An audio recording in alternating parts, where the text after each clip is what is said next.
मैं doctor R के पुरोहित, आपका स्वागत है। आज कार्यपालिका को देखें। वैसे यह शासन का दूसरा अंग माना जाता है, लेकिन शक्ति, स्थिति, महत्व, भूमिका आदि सभी दृष्टि से इसे शासन की धुरी माना जाता है। गिलक्राइस्ट कहता है कि कार्यपालिका शासन का वह अंग है जो एक मुख्य धुरी के समान है और शासन के सभी अंग उसके चारों ओर चक्कर लगाते हैं। जिस देश की कार्यपालिका जितनी सक्षम होगी, जितनी अच्छी तरह से काम करेगी, वह देश उतनी तेजी से आगे बढ़ेगा। जिस प्रकार से शरीर में मस्तिष्क का स्थान होता है या शरीर के पालन पोषण के लिए मुख का स्थान होता है, वही स्थिति कार्यपालिका की होती है। देखिए, हम मनुष्य हैं, हम अनेक प्रकार की चीजें खा लेते हैं।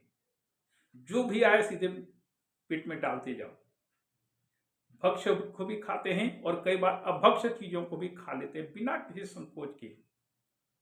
लेकिन दुनिया में जितने भी अन्य प्राणी हैं, चाहे पशु पक्षी लीजिए, चाहे अन्य कोई भी प्राणी हो, ये पहले सूंघते हैं, उसके बाद यदि उनको लगता है कि यह खाना चाहिए तभी खाते हैं, अन्यथा नहीं खाते। और इसलिए जो अन्य प्राणी हैं बहुत कम बीमार पड़ते हैं और मनुष्य का शरीर जो है बीमारियों का एक स्थायी घर बन जाता है। इसलिए कहा गया है, मुखिया मुख सो चाहिए, खान पान कहूं एक, पालई पोसई सकल अंग, तुलसी सहित विवेक। मुखिया को मुख के समान होना चाहिए। जिस प्रकार से हम भोजन करते हैं, उस भोजन से पूरे शरीर का पोषण होता है, इसी प्रकार से कार्यपालिका को भी इतना महत्वपूर्ण स्थान दिया जाता है, क्योंकि कार्यपालिका को शासन प्रशासन का संचालन करने की जिम्मेदारी मिलती है। तो जितना बढ़िया कार्यपालिका होगा, जितने अच्छे कार्यपालिका के कर्मचारी, अधिकारी और मंत्री लोग होंगे, जितना बढ़िया राष्ट्रपति होगा, देश उतनी अच्छी तरह से काम करेगा, उतनी तेजी से विकास के पथ पर आगे बढ़ेगा। एक प्रधानमंत्री को हमारे भारत के संदर्भ में देख लीजिए या दुनिया के किसी भी देश के संदर्भ में देख लीजिए, एक प्रधानमंत्री यदि अच्छा है, अच्छों में अच्छा है, तो देखिए देश किस गति से आगे की ओर बढ़ता है। और यदि प्रधानमंत्री कमजोर है, निर्णय नहीं ले पाता, उसके पास विजन नहीं है, तो देश की दुर्गति भी हो सकती है। पाकिस्तान को, श्रीलंका को, इन देशों को आप देख लीजिए। तो कार्यपालिका शासन का महत्व की दृष्टि से, शक्तियों की दृष्टि से सर्वाधिक महत्वपूर्ण अंग माना जाता है। व्यवस्थापिका के सदस्य एक स्थान पर बैठकर काम करते हैं, जबकि कार्यपालिका के अधिकारी, कर्मचारी, मंत्री पूरे देश में व्याप्त रहते हैं। तो उन्हें क्षेत्र का, फील्ड का व्यावहारिक अनुभव होता है और इस आधार पर वह ऐसी परिस्थिति उत्पन्न कर सकते हैं जिसके चलते व्यवस्थापिका कानून बनाने के लिए बाध्य हो जाए। तो कार्यपालिका की भूमिका सर्वाधिक महत्वपूर्ण होती है। यह है कार्यपालिका का एक प्रारंभिक परिचय। इस कार्यपालिका के कुछ प्रकार होते हैं। इसमें सबसे अच्छा, इस कार्यपालिका में कौन कौन सम्मिलित होते हैं? कार्यपालिका में सम्मिलित कौन कौन होते हैं? उसमें सबसे एक है राज्य का प्रमुख, मतलब जिसे हम विभिन्न देशों में राष्ट्रपति, प्रेसिडेंट, सम्राट, राजा, महाराजा आदि के नाम से जानते हैं। वह इसके शीर्ष पर होता है। दूसरा, प्रधानमंत्री, मंत्रिमंडल और मंत्री परिषद के सदस्य, जो निर्वाचन के आधार पर पद प्राप्त करते हैं और जैसे उनके हाथ में बहुमत समाप्त हो जाता है, वो अपना त्याग पत्र दे देते हैं। ये दो हम राजनीति विज्ञान में अध्ययन करते हैं। जबकि तीसरे नंबर पर, जिसे हम लोक सेवक कहते हैं, लोक सेवक को भी कार्यपालिका में सम्मिलित किया जाता है और इसमें वे लोग आते हैं जो सरकारी नौकरी करते हैं। इसमें एक कोटवार या एक कार्यालय की चपरासी से लेकर के ऊंचाई में सबसे ऊंचे स्थान पर हमारे देश में कैबिनेट सचिव, वह भारत का सबसे प्रमुख नौकरशाह होता है। तो जितने भी नौकरी करने वाले होते हैं, न्यायपालिका इसमें सम्मिलित नहीं है, सेना इसमें सम्मिलित नहीं है, बाकी जितने भी सरकारी नौकरी करने वाले हैं, इन सबको लोक सेवकों के अंतर्गत परिगणित किया जाता है। इन लोक सेवकों का अध्ययन लोक प्रशासन के अंतर्गत होता है। ये लोक सेवक वास्तविक रूप में कानूनों को क्रियान्वित करते हैं, नीतियों को लागू करते हैं। तो इस प्रकार से कार्यपालिका के दो भाग हुए, एक राजनीतिक, दूसरा अराजनीतिक। राजनीतिक कार्यपालिका में वे आते हैं जो निर्वाचन के आधार पर या वंश परंपरा के आधार पर पद प्राप्त करते हैं, और अराजनीतिक या गैर राजनीतिक कार्यपालिका में वे आते हैं जो सरकारी नौकरी करते हैं, जिनकी नियुक्ति योग्यता के आधार पर जीवन भर के लिए अर्थात रिटायरमेंट की एज तक के लिए, सेवानिवृत्ति की आयु तक के लिए जिनकी नियुक्ति की जाती है, और उन्हें इसके एवज में एक निश्चित राशि वेतन के रूप में और अन्य सुविधाएं दी जाती हैं। तो दो प्रकार की कार्यपालिकाएं हुई, एक राजनीतिक कार्यपालिका, दूसरी अराजनीतिक या गैर राजनीतिक कार्यपालिका। और जो राजनीतिक कार्यपालिका है, इसकी अवधि निश्चित होती है, 2 साल, 4 साल, 5 साल, जो भी निश्चित होती है। जबकि अराजनीतिक कार्यपालिका के अंतर्गत जो लोग होते हैं, उनको उनकी नियुक्ति सेवानिवृत्ति की आयु तक के लिए होती है। सरकार चाहे किसी की भी बने, राजनीतिक कार्यपालिका बदलते रहती हैं, एक के बाद दूसरी, दूसरी के बाद तीसरी, तीसरी के बाद फिर पहली, इस प्रकार से आते रहते हैं, उनका चलते रहता है राजनीतिक दलों के आधार पर। लेकिन जो अराजनीतिक कार्यपालिका होते हैं, ये एक बार यदि नियुक्त हो गए तो सेवानिवृत्ति की आयु तक अपने पद पर काम करते हैं। तो कार्यपालिका का जो राजनीतिक पक्ष है या राजनीतिक कार्यपालिका के द्वारा नीतियों का निर्माण किया जाता है। जैसे विधायिका कानून बनाती है, राजनीतिक कार्यपालिका नीतियां बनाती है, उन कानूनों को लागू करने के लिए नीतियां बनाती है। जबकि ये जो अराजनीतिक कार्यपालिका है, ये उन नीतियों को क्रियान्वित करते हैं, कानूनों को लागू करते हैं। तो ये कार्यपालिका में इतने लोग सम्मिलित होते हैं। फिर आता है कार्यपालिका के प्रकार। कार्यपालिका के प्रकारों में कुछ प्रकार हैं। सबसे पहले है नाम मात्र या संवैधानिक और वास्तविक कार्यपालिका। नाम मात्र की कार्यपालिका कहिए या संवैधानिक कार्यपालिका कहिए, एक ही अर्थ है, एक ही मतलब है। और दूसरी है वास्तविक कार्यपालिका। वास्तविक कार्यपालिका वह है जिसके हाथ में वास्तविक रूप में शासन करने की शक्ति होती है। वह न केवल राज्य करता है अपितु शासन भी करता है। जैसे अमेरिका का राष्ट्रपति, फ्रांस का राष्ट्रपति, श्रीलंका का राष्ट्रपति। जहां पर अध्यक्षात्मक पद्धति है, वहां पर राष्ट्रपति सर्वे सर्वा होता है, उसके हाथ में पूरी शक्तियां निहित होती है। संवैधानिक कार्यपालिका उसे कहते हैं जहां पर राष्ट्रपति या सम्राट या राजा नाम मात्र का शासक होता है। उसके हाथ में, उसके पास यदि भी पूरी शक्तियां होती हैं, सैद्धांतिक रूप से, संवैधानिक रूप से उसके पास सभी प्रकार की शक्तियां होती हैं, लेकिन वह इन शक्तियों का प्रयोग अपने विवेक से नहीं कर सकता, नहीं करता, अपितु मंत्रिमंडल के द्वारा उस राष्ट्रपति या सम्राट की शक्तियों का उपयोग किया जाता है। जैसे England, Bharat, Japan, Australia, Canada, ये जितने भी संसदीय व्यवस्था वाले देश हैं, यहाँ पर कार्यपालिका संवैधानिक कार्यपालिका के नाम से जाना जाता है।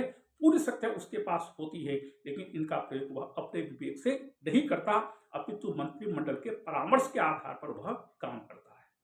यह संवैधानिक और वास्तविक कार्यपालिका हुई। दूसरी है संसदीय और अध्यक्षात्मक। नाम अलग है, चीज वही है। संसदीय को संवैधानिक कार्यपालिका भी कहते हैं और वास्तविक कार्यपालिका को अध्यक्षात्मक पद्धति भी कहते हैं। इस वास्तविक कार्यपालिका के अंतर्गत वे सभी राष्ट्राध्यक्ष सम्मिलित होते हैं जो वास्तविक रूप में शक्तिशाली हैं। जैसे वर्तमान समय रूस के राष्ट्रपति पुतिन हैं, जैसे चीन के राष्ट्रपति शी जिनपिंग हैं। इसी प्रकार से दुनिया के विभिन्न देशों के राष्ट्रपति इसके अंतर्गत सम्मिलित होते हैं जो वास्तविक रूप में वास्तविक शक्तियों का प्रयोग करते हैं, अपने विवेक का प्रयोग करते हैं, शक्तियों का उपयोग करते हैं। जबकि संसदीय और अध्यक्षात्मक थोड़ा सा लिमिटेड वर्जन है इसका, कि संसदीय व्यवस्था के अंतर्गत राष्ट्रपति नाम मात्र का होता है, मंत्रिमंडल वास्तविक होता है, जबकि अध्यक्षात्मक में राष्ट्रपति सर्वे सर्वा होता है। तीसरा है एकल और बहुल। ये एक महत्वपूर्ण प्रकार है, एकल कार्यपालिका, बहुल कार्यपालिका। क्या है ये? एकल कार्यपालिका का मतलब होता है जहां पर कार्यपालिका की शक्तियां एक व्यक्ति में निहित होती है, एक व्यक्ति। भारत का संविधान कहता है कि भारत में एक राष्ट्रपति होगा। अगले अनुच्छेद में कहा गया है राष्ट्रपति के हाथ में कार्यपालिका की शक्तियां होंगी और इसका प्रयोग वह स्वयं या अपने अधीनस्थ अधिकारियों की सहायता से परामर्श के आधार पर करेगा। तो देखिए, भारत का संविधान स्पष्ट कहता है कि कार्यपालिका, राष्ट्रपति के हाथ में कार्यपालिका की समस्त शक्तियां होंगी। अमेरिका के संविधान के द्वितीय अनुच्छेद में कहा गया है the executive power shall be vested in a president. राष्ट्रपति के समस्त कार्यपालिका शक्ति एक राष्ट्रपति में निहित होगी। मतलब जहां पर कार्यपालिका की सभी शक्तियां एक व्यक्ति, एक पदाधिकारी में निहित होती हैं, उसे एकल कार्यपालिका कहते हैं। दुनिया के सभी देशों को इसके अंतर्गत आप सम्मिलित कर सकते हैं, एक देश को छोड़ करके, स्विट्जरलैंड। स्विट्जरलैंड के अलावा अन्य किसी भी देश में एकल कार्यपालिका वर्तमान में नहीं है। चीन में है दिखाने के लिए, पहले सोवियत संघ में था दिखाने के लिए, बाकी सभी देशों में एकल कार्यपालिका की व्यवस्था है। दूसरा है बहुल कार्यपालिका। बहुल कार्यपालिका एक ऐसी कार्यपालिका होती है जिसमें कार्यपालिका की शक्तियां एक व्यक्ति में निहित न होकर एक संस्था में निहित होती है और उस संस्था में कुछ सदस्य होते हैं, एक नहीं, अनेक नहीं, कुछ सदस्य होते हैं। इसका सबसे बढ़िया और आदर्श उदाहरण स्विट्जरलैंड की कार्यपालिका है। वहां पर क्या होता है, स्विट्जरलैंड की कार्यपालिका के बारे में आप थोड़ा बहुत जानते होंगे। स्विट्जरलैंड में कार्यपालिका की शक्तियां एक संस्था में निहित है। उस संस्था का नाम है संघीय परिषद, फेडरल काउंसिल। इसमें 7 सदस्य होते हैं, 7, और इन 7 का मुखिया राष्ट्रपति कहलाता है। वैसे 7 व्यक्ति राष्ट्रपति हैं, क्योंकि स्विट्जरलैंड का संविधान कहता है कि स्विट्जरलैंड में केंद्रीय कार्यपालिका की शक्तियां एक संघीय परिषद में निहित होगी जिसके 7 सदस्य होंगे। तो 7 लोग हो गए, इनका मुखिया राष्ट्रपति हुआ। अब क्या करते हैं, देखिए कार्यकाल 4 साल का है। इन 7 सदस्यों का कार्यकाल 4 साल का है। 4 साल में एक व्यक्ति 1 वर्ष के लिए अध्यक्ष बनता है, दूसरा व्यक्ति दूसरे वर्ष बनता है अध्यक्ष। मतलब राष्ट्रपति का कार्यकाल 1 साल है। इन 4 साल के अंदर कोई भी एक व्यक्ति 2 बार अध्यक्ष नहीं चुना जाएगा, मतलब कि 2 बार वह राष्ट्रपति नहीं बन सकता। अगले बार यदि चुन लिया जाता है फिर भले ही होगा वो, लेकिन कार्यकाल 1 साल का ही होगा। तो इस प्रकार से क्रम से एक एक करके सबको राष्ट्रपति बनाए जाते हैं। तो वह जो मुखिया होता है, उस मुखिया को हम बोलचाल की भाषा में राष्ट्रपति कहते हैं और वह राष्ट्रपति हर साल बदलते रहता है। तो वहां पर उन्होंने क्या किया है, पूरे कार्यपालिका को, विभिन्न विभागों को 7 भाग में बांट दिया। 7, जैसे भारत में रक्षा, विदेश, गृह, वित्त, रेलवे, वाणिज्य, परमाणु, कोयला वगैरह वगैरह 50 विभाग है भारत में। स्विट्जरलैंड में केवल 7 भाग हैं, 7 विभाग हैं, और इन 7 विभागों में एक एक व्यक्ति प्रभारी होता है, मुखिया होता है। वह अपने विभाग के लिए उत्तरदायी होता है। सामूहिक उत्तरदायित्व नहीं है, जैसा मंत्रिमंडल में सामूहिक उत्तरदायित्व होता है, ऐसा नहीं है। इन 7 के बीच मतभेद भी होते हैं। ये अलग अलग दल के हो सकते हैं, अलग अलग क्षेत्र के हो सकते हैं, अलग अलग प्रकृति के हो सकते हैं। इन 7 के बीच पूरा विभाग बंटा होता है और 7 भागों में पूरे कार्यपालिका को बांट दिया गया है। क्योंकि इनके बीच एकता का होना अनिवार्य नहीं है, अलग अलग दल के होते हैं, इसलिए इसे बहुल कार्यपालिका कहते हैं।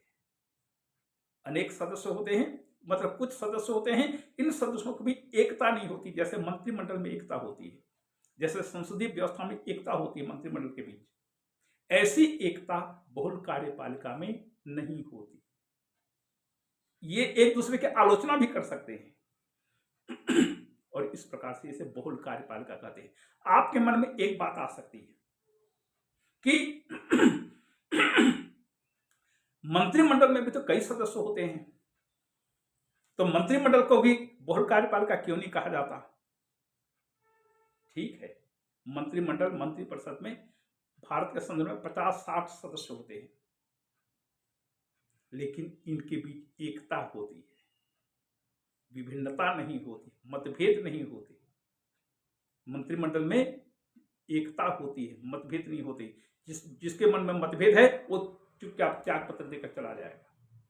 ये एक दूसरे की आलोचना नहीं कर सकते, इसलिए मंत्रिमंडल को एक माना जाता है, एकल कार्यपालिका माना जाता है। जबकि स्विट्जरलैंड के ये जो 7 सदस्य होते हैं, ये सातों के बीच मतभेद होता है, एक दूसरे की आलोचना कर सकते हैं, लेकिन स्विट्जरलैंड के लोग या जो व्यक्ति इस पद पर निर्वाचित होकर के पहुंचते हैं बहुत ही सुलझे हुए होते हैं, बहुत ही परिपक्व मस्तिष्क के होते हैं। इसलिए स्विट्जरलैंड एकमात्र दुनिया का ऐसा देश है जहां पर कि बहुल कार्यपालिका की संस्था बहुत ही अच्छी तरह से चल रही है। शेष दुनिया के किसी भी भाग में यह व्यवस्था चल नहीं पाई। सोवियत संघ में जब साम्यवादी व्यवस्था थी तब वहां पर प्रेसिडियम हुआ करता था। प्रेसिडियम में 33 सदस्य होते थे, तो इनके बीच मतभेद कहां होगा? वहां पर तो स्टालिन का जमाना था, वो तो ख्रुश्चेव का जमाना था, वो तो ब्रेजनेव और गोर्बाचेव का जमाना था, मतभेद की गुंजाइश कहां है? इसी प्रकार से अभी चीन में भी एक प्रेसिडियम है, प्रेसिडियम में भी कई सदस्य होते हैं, ये कोई मतभेद व्यक्त कर सकेगा? नहीं। तो ये जो सोवियत संघ के साम्यवादी व्यवस्था में अथवा चीन के साम्यवादी व्यवस्था में जो प्रेसिडियम है, केवल दुनिया को दिखाने के लिए कि हम बहुल कार्यपालिका में विश्वास करते हैं, हम तानाशाही में विश्वास नहीं करते, केवल दुनिया के लिए। तो यह है बहुल कार्यपालिका। इसके बाद आता है लोकतांत्रिक और अधिनायकवादी। लोकतांत्रिक कार्यपालिका, अधिनायकवादी कार्यपालिका। लोकतांत्रिक कार्यपालिका में राष्ट्रपति निर्वाचित होता है, भले जनता के प्रति उत्तरदायी न हो, लेकिन उसका कार्यकाल क्योंकि सीमित होता है, इसलिए वह अपने कर्तव्यों का संपादन पूरी जिम्मेदारी से और उत्तरदायित्व से करता है, क्योंकि जनता कभी भी उसको हिसाब मांग सकती है अपने कार्यों का। तो लोकतांत्रिक कार्यपालिका। दूसरा अधिनायकवादी कार्यपालिका, जहां पर पूरी शक्तियां शासन की, चाहे व्यवस्थापिका हो, चाहे विधायी हो, चाहे न्यायपालिका हो, कोई भी शक्तियां जहां पर एक व्यक्ति में निहित होती हैं उसको अधिनायकवादी कार्यपालिका कहते हैं। जैसे हिटलर, मुसोलिनी या सोवियत संघ में स्टालिन, ये अधिनायकवादी व्यवस्था है। आज चीन के शी जिनपिंग को भी आप इसके अंतर्गत ले सकते हैं, अधिनायकवादी कार्यपालिका के अंतर्गत। फिर सर्वाधिकारवादी, जहां पर पूरी शक्तियां एक व्यक्ति में निहित हो और व्यक्ति के संपूर्ण जीवन पर भी कार्यपालिका का अधिकार हो। व्यक्ति का निजी जीवन जो होता है, उस निजी जीवन पर भी जहां पर कार्यपालिका का अधिकार माना जाता है, उसे सर्वाधिकारवादी व्यवस्था कहते हैं। मतलब यह तानाशाही की चरम सीमा है सर्वाधिकारवादी व्यवस्था, और साम्यवादी व्यवस्था को सर्वाधिकारवादी व्यवस्था कहते हैं। सर्वाधिकार, सब अधिकार शासन का, आपका कुछ भी नहीं। आप क्या पहनेंगे, आप क्या भोजन करेंगे, आप किस प्रकार से परिवार बनाएंगे, किससे विवाह करेंगे, क्या तमाम चीजें दीवार के घर के दीवार के अंदर भी आप रहेंगे तो आप किस प्रकार से रहेंगे, यह भी निर्धारित जहां पर एक अधिनायक करता है, उसे सर्वाधिकारवादी व्यवस्था कहते हैं। और है राजनीतिक और राजनीतिक, इसकी चर्चा हो चुकी। राजनीतिक कार्यपालिका के अंतर्गत राष्ट्रपति, प्रधानमंत्री, मंत्रिमंडल, मंत्रिपरिषद के सदस्य आते हैं, और अराजनीतिक कार्यपालिका में समस्त शासकीय कर्मचारी अधिकारी आते हैं। तो भारत के संदर्भ में मुख्य सचिव, जो कैबिनेट सचिव होता है, वह पूरे देश के समस्त नौकरशाहों का मुखिया होता है।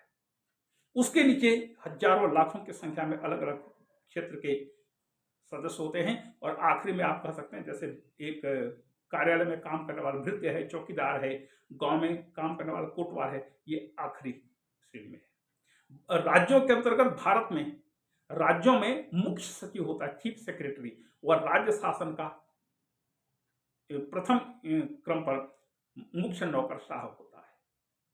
तो ये भारत की व्यवस्था है। अब देखें कार्यपालिका के कार्य। सबसे पहले है प्रशासन का संचालन, यह वह धुरी है जिसके चारों ओर पूरा शासन चक्कर लगाता है। शासन का संचालन करना, देश में कानूनों को क्रियान्वित करना, नीतियां बनाना, कानून और व्यवस्था की स्थिति बनाए रखना, शांति व्यवस्था को स्थापित करना, ये प्रशासन का संचालन इसके अंतर्गत आता है। व्यवस्थापिका जो भी कानूनों का निर्माण कर देती है, उन कानूनों को किस प्रकार से लागू किया जाए, उन कानूनों को किस प्रकार से लागू किया जाए, नियम का निर्माण करना, नीतियों का निर्माण करना कि हमारी ये नीतियां लोक कल्याणकारी नीतियां, तो उन नीतियों को लागू करने की जिम्मेदारी कार्यपालिका की होती है। दूसरा है सैन्य शक्तियां, सेना की स्थापना करना, सेना का गठन करना, और लोकतांत्रिक देशों में एक महत्वपूर्ण काम ये किया जाता है कि सेना का मुख्य सेनापति राष्ट्रपति को बनाया जाता है। जैसे अमेरिका में चीफ कमांडर राष्ट्रपति होता है, भारत में भी भारत का मुख्य सेनापति राष्ट्रपति होता है।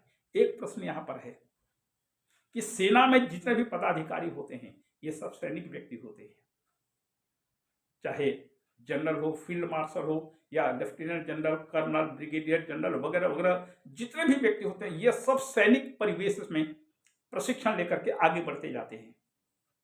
लेकिन राष्ट्रपति तो सिविल सर्विस है, सिविल सर्वेंट होता है, आम जनता से एक व्यक्ति निर्वाचित होकर के राष्ट्रपति बनता है। तो एक गैर सैनिक व्यक्ति को, राष्ट्रपति को, सेना का मुख्य सेनापति क्यों बनाया जाता है? एक आम जनता के व्यक्ति को सेना का मुख्य कमान क्यों सौंपा जाता है? इसलिए कि सेना पर जनता का नियंत्रण बना रहे, सेना अपनी मर्जी से कोई निर्णय न लेवे, अपितु राष्ट्रपति जैसा आदेश देगा। वो चीफ कमांडर है, चीफ कमांडेंट है, जो चीफ कमांडर होता है वही आदेश देगा, और जो आदेश राष्ट्रपति देगा उस आदेश को क्रियान्वित करना सेना का काम होता है। तो जनता पर लोक नियंत्रण, जन नियंत्रण बना रहे, इसलिए ये व्यवस्था की जाती है। पाकिस्तान में ऐसा नहीं है, पाकिस्तान में सेना ही सब कुछ है, सेना ही वहां की कार्यपालिका को निर्धारित करती है। मतलब वहां पर कोई भी लोकतांत्रिक शासक, प्रधानमंत्री, मंत्रिमंडल जो भी हो, राष्ट्रपति हो, ये सब सेना को पहले अपना कॉन्फिडेंस में लेते हैं। यदि सेना ने उस पर विश्वास किया, काम कर लेते हैं। जब तक विश्वास है सेना का, तब तक सेना वहां पर, तब तक वह लोकतांत्रिक सरकार काम करती है। जैसे सेना का विश्वास खत्म हुआ, उसकी सत्ता खत्म हो जाती है। तो पाकिस्तान को छोड़ करके बाकी लोकतांत्रिक देशों में राष्ट्रपति या सम्राट ही सेना का मुख्य सेनापति होता है। ये तो सेना का संगठन करना, संचालन के लिए आदेश देना। तीसरा है विदेश और कूटनीतिक कार्य। आज पूरी दुनिया के सभी देश एक दूसरे से संबंधित हैं। दुनिया का कोई देश अकेले जीवन यापन नहीं कर सकता, उसे अन्य देशों के साथ किसी न किसी रूप में संबंध बनाए रखना पड़ता है। तो कूटनीतिक कार्यों की आवश्यकता पड़ती है। राजनीति, कूटनीति, राजनीति देश के अंदर हमारे नेता जो व्यवहार करते हैं, राजनीतिक व्यवहार है। इन नेताओं का एकमात्र उद्देश्य क्या है? कुर्सी प्राप्त करना। कूटनीति क्या है?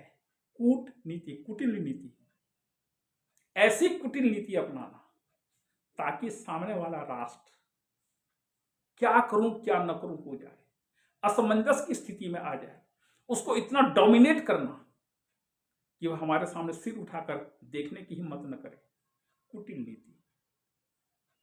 तो जितने भी राजदूत होते हैं, जो कूटनीतिक वार्ताएं होती हैं, विभिन्न देशों के प्रतिनिधि, विदेश सचिव, विदेश मंत्री जो आपस में बातें करते हैं, इन वार्ताओं को कूटनीतिक वार्ता कहा जाता है। जैसे रूस और यूक्रेन के बीच लड़ाई चल रही है, इसके बारे में कहा जाता है कि दोनों देशों को कूटनीतिक वार्ता करनी चाहिए। कूटनीतिक वार्ता, उसमें कुटिलता होगी, बिना कुटिलता के कूटनीतिक वार्ता नहीं हो सकती। दो देश आपस में जब भी मिलते हैं, प्रत्येक देश ये सोचता है कि मैं अपने स्वार्थ को पूरा कर लूं, दूसरे देश का स्वार्थ चाहे जैसा भी हो, हमको मतलब नहीं। तो ये कूटनीति। इसमें एक बात और ध्यान रखिएगा, कूटनीतिक, जब थोड़ा सा ध्यान से सुनिएगा, कूटनीतिक जब एक बार यदि आप कूटनीतिज्ञ के पास गए, आपने कोई चर्चा की, यदि वो हाँ कहता है, आपकी बात को मान लेता है, तो इसका मतलब शायद होता है। यदि वह शायद बोलता है, ठीक है देख लेंगे, ऐसा कुछ इस प्रकार से बोलता है, तो उसका मतलब नहीं होता है, नो। और वह कभी भी नहीं बोलता। ये कूटनीति है। इस प्रकार से कूटनीतिक वार्ताएं होती हैं कि सामने वाला सोचता है कि उसने हमको कुछ नहीं कहा, और यह सोचता है कि हमने सब कुछ बोल दिया। गौर करिए, एक पति पत्नी थे, उन्होंने अपना 50वां गोल्डन जुबली ईयर मनाया। तो पत्रकारों ने पूछा कि आपका सफलतम 50वां वर्ष पूरा हो गया, आपको बधाई, लेकिन कुछ खुशियों का राज बताइए। तो पति ने कहा, हम दोनों खुश रहते हैं। कैसे? जब मेरी पत्नी मुझसे नाराज होती है तो उसके हाथ में जो भी आया सब फेंकती है, कि गिलास, लोटा, थाली, बाल्टी, गमला, जो भी उसके हाथ में आया सब फेंकती है। लग गया तो वो खुश, नहीं लगा तो मैं खुश। ये देखिए, 1985 में राजीव गांधी न्यूयॉर्क गए थे। तो न्यूयॉर्क में उनका एक प्रेस कॉन्फ्रेंस था। तो वहां पर उस समय चूंकि खालिस्तान का बहुत ज्यादा चल रहा था, तो पत्रकारों ने उनसे खालिस्तान के बारे में पूछा। तो राजीव गांधी ने जवाब दिया कि मेरे विद्वान मित्रों को पता होगा कि महाराजा रणजीत सिंह की राजधानी लाहौर थी। देखिए कितनी गंभीर बात। समझने वाले समझ गए, ना समझे वो अनाड़ी है। मतलब ये हुआ, यदि सिखों को खालिस्तान चाहिए, यदि वह रणजीत सिंह के वंशज हैं, तो अपनी राजधानी लाहौर में बनाइए, भारत में नहीं। 1983 में गुटनिरपेक्ष देशों का सम्मेलन हुआ, और उस सम्मेलन में सब के सब देश, जितने भी लगभग 100 से ऊपर देश उपस्थित हुए थे, भारत में आए हुए थे, राष्ट्रपति, प्रधानमंत्री, इस प्रकार से। और सब के सब ये सोचते थे, ये चाहते थे कि सोवियत संघ के विरुद्ध निंदा प्रस्ताव पारित किया जाए। क्यों? क्योंकि सोवियत संघ ने 1979 में अफगानिस्तान पर आक्रमण किया था। सब के सब इसी मूड में थे। कूटनीतिक चाल चली श्रीमती गांधी ने। सब नेता चाहते थे कि स्पष्ट रूप से प्रस्ताव पारित किया जाए कि अफगानिस्तान से सोवियत सेनाएं हटाई जाएं। सब अंतिम रूप में हो गया कि सोवियत संघ की सेनाएं अफगानिस्तान से हटाई जाएं। श्रीमती गांधी ने अपना कूटनीतिक खेल खेला। उन्होंने उस सोवियत संघ के स्थान पर विदेशी शब्द जुड़वाया। सोवियत संघ का नाम काट करके विदेशी, मतलब अफगानिस्तान से विदेशी सेनाएं हटाई जाएं। कितनी बड़ी कूटनीतिक चाल थी, क्योंकि सोवियत संघ की सम्मान की रक्षा भारत को करनी चाहिए थी, क्योंकि सोवियत संघ हमारा भारत का एक विश्वसनीय मित्र था और अभी भी है। तो देखिए, अफगानिस्तान से विदेशी सेनाएं हटाई जाए, सोवियत संघ खुश कि मेरे को नहीं कहा गया, और ये सब देश भी खुश, पूरे 100 देश भी खुश, क्योंकि सब जानते हैं कि अफगानिस्तान में केवल एक देश की सेना है। कौन सी? सोवियत संघ की। तो जब हम विदेशी सेना बोल रहे हैं, मतलब कि सोवियत संघ की सेना है। तो इस प्रकार से घाव करे गंभीर, ये होता है कूटनीति।